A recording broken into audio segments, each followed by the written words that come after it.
وطندارای عزیز، ما در هرات هستم. امروز آمدیم در نمایشگاه بزرگ هرات آسیا و قرار است در مورد موترهای زیبا بر شما معرفی داشته باشم.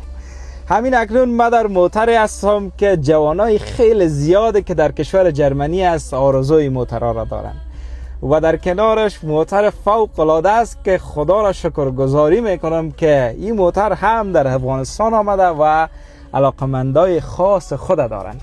موتر BMW که در جرمنی مشهور است و ما و شما به نام BMW میشناسیم موتر، و این موتر خیلی زیبا و موتر جدید نوارد است. هر کس علاقمند این موتر هست میتونه که هرات بیا و در موتر فروشی هرات آسیا میتونه که این موتر زیبا را به دست بیاره. موتری است که آپشنش خیلی زیبا است و در کنارش 2015 است سال تولید از این موتر و موتر کاملا جدید است.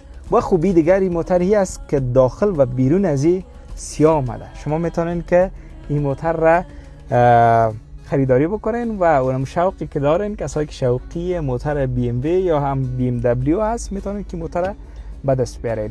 ما هنوزم در هرات هستیم و قرار است موترهای خیلی زیاد را ببینیم. شما میتونین که سر بزنین به یوتیوب چینل صدا و تصویر و برنامه مکمل همین موتر فروشی هرات آسیا را بیننده باشین.